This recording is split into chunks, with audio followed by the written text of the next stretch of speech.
हूँ रानी पद्मिनी, या फिर बोलो रानी पद्मावती। तुम्हें जौहर की कहानी सुनाने आई हूँ। जो भूल चुके तुम निज गौरव, वो भूला गौरव याद दिलाने आई हूँ।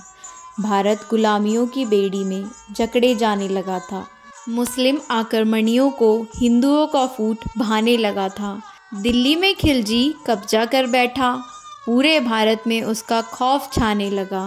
भारत की दौलत लूट लूट कर ले जाने लगे थे। स्त्रियों की इज्जत से खेलने लगे थे वह दुराचारी। पूरे जनमानस के लिए त्रासदी बन गए थे वह व्यभिचारी।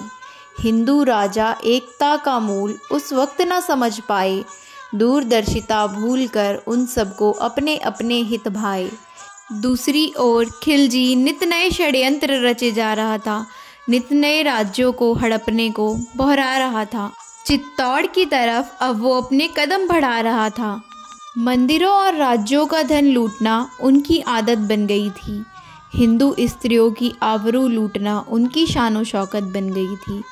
चित्तौड़ के वीरों ने युद्ध की तैयारी कर ली थी और स्त्रियों ने जौहर की तैयारी कर ली थी।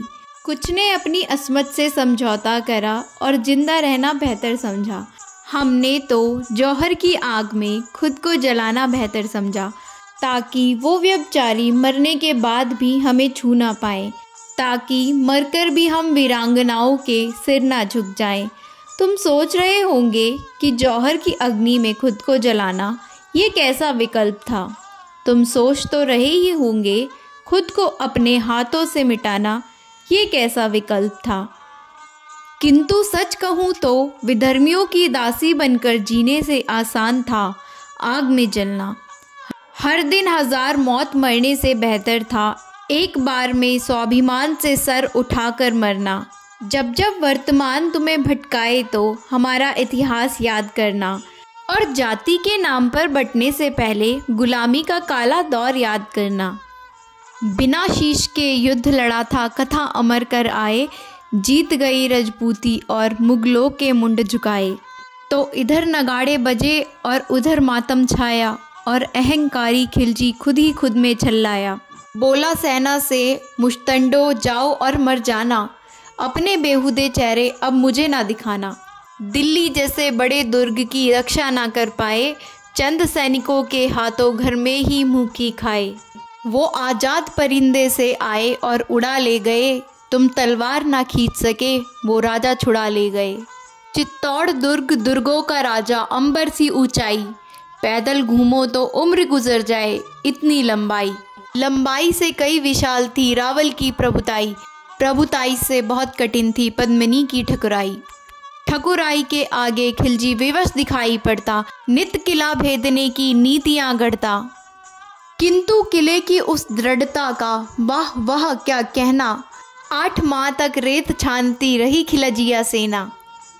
तो स्वाभिमान की एक कथा रणबद्ध गढ़ी जाती है, इधर किले के भीतर भी एक जंग लड़ी जाती है। शाका उधर इधर जौहर, क्या तालमेल अलबेला, मातृभूमि की रक्षा में क्या हुआ खेल अलबेला। स्नान ध्यान के बाद जब हाथ एक लिंग के जोड़े, तो लगी भवानी जब पहने थे लाल रंग के जोड़े। लाल जोड़े के साथ सारे श्रृंगार किए थे, वो सारे श्रृंगार मात ने अंतिम बार किए थे। पहला श्रृंगार जब भाल पर मात ने बिंदी को धारा, ऐसा लगा मात ने मस्तक पर दिनकर को अवतारा। दूजा श्रृंगार जब आंख में काजल की धार लगाई, तो अश्रु झलक ना पड़े इसलिए लक्ष्मण रेखा बनवाई। तीजा श्रृंगार मात ने होठों पे लाली को लगवाया, अंगारों से अधर हो गए, अंगारों को दहकाया। चौथा श्रृंगार मात पद्मिनी का आज विश्व ने देखा, जब माँ ने माथे पर डाली स्वाभिमान की रेखा। जब माँ ने माथे पर डाली स्वाभिमान की रेखा, अब तक रण में राजपुतानी खेल आपने देखा। लेकिन नहीं भुलाया जा सकता जौहर का लेखा, नहीं भुलाया जा सकता बलिदानी ज्वालाओं को, नहीं भुलाया जा सकता 16,000 माओं को, नहीं भुलाई जा सकती कन्याओं की अटखेली, नहीं भुलाई जा सकती वो दुल्हन नई नवेली, नहीं भुलाई जा सकती वो गर्भवती योद्धानी, और नहीं भुलाई जा सकती वो पद्मिनी रानी, नहीं भुलाई जा सकती वो पद्मिनी रानी। चली कुंड की ओर कंचनी, काया को चमकाने, गुहील वंश के सुप्त हुए सूरज को अमर बनाने। चली कटारी आज बड़ी तलवारों से टकराने, खिलजी विलजी क्या पूरी दुनिया के होश उड़ाने। चली आज अंतिम पथ को दर्शन का धाम बनाने, चली मातृभूमि को प्राणों की माला पहनाने।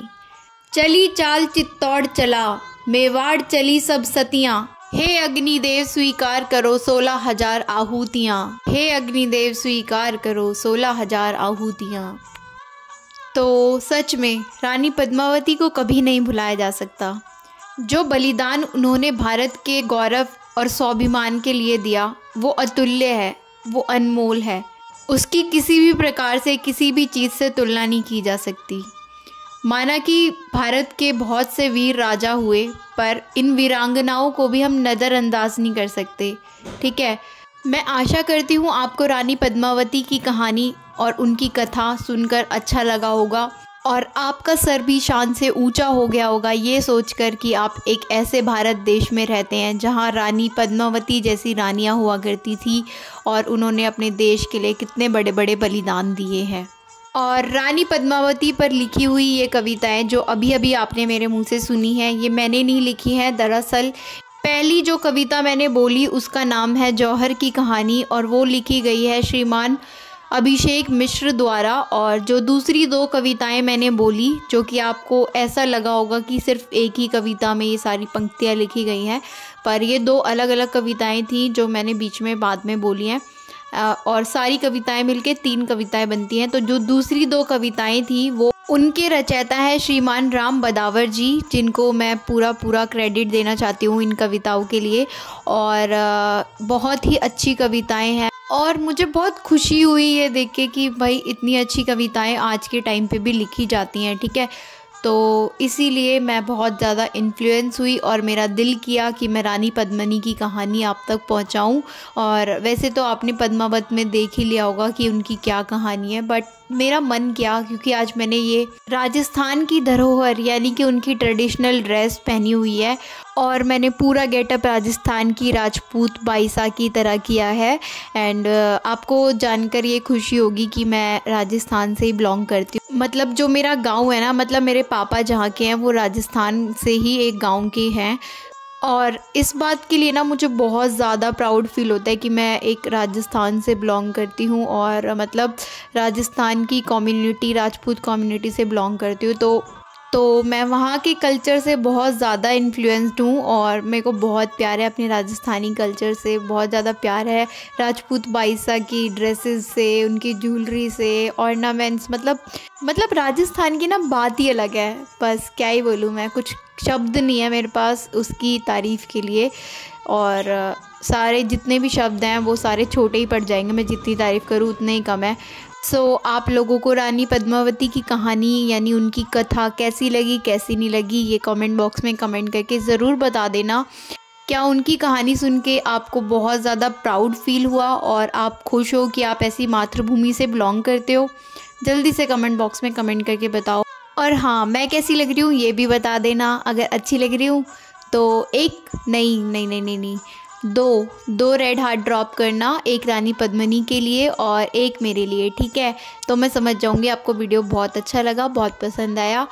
और अपना कोई अच्छा सा सजेशन भी देना कि मुझे नेक्स्ट वीडियो कौन से टॉपिक पे बनाना चाहिए और क्या आपको ऐसी ऐतिहासिक फ़ख्र से सर ऊंचा कर देने वाली कहानियाँ पसंद हैं, कमेंट करके ज़रूर बताना। ठीक है, और चलो मैं रेडी हो गई हूँ एंड अब बारी है फ़ोटोशूट की। रात के बज रहे हैं 1 और 1 बज गए। मैं खड़े खड़े मेकअप करते करते बहुत ज़्यादा थक गई थी। तो मैं, क्योंकि दिन भर बहुत सारा काम होता है, फिर शाम को शूट करना होता है, रात को कार्तिक वार्तिक को सुला के, तो बहुत ज़्यादा थक जाती हूँ। और फिर मैं थोड़ी देर थक गई थी कि अब नहीं हो रहा, अब रेस्ट करते हैं थोड़ी देर। फिर रेस्ट करने के बाद मैंने अपना शूट स्टार्ट किया एंड हेयर आई एम।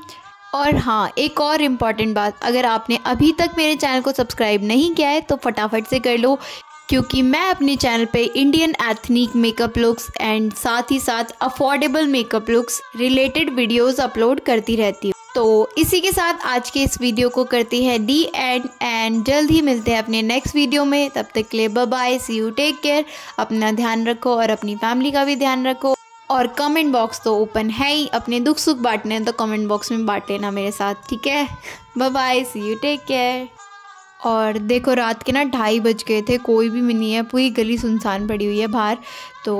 और मैं रात को घर में शूट कर रही हूँ, कोई भी नहीं है बाहर, देख लो परिंदा भी पर नहीं मारा। So it means I am really working hard to make videos for you guys and it's your responsibility कि आप मेरे चैनल पे आओ और वीडियोज़ को लाइक करो, चैनल को सब्सक्राइब करो और वीडियो को शेयर करो।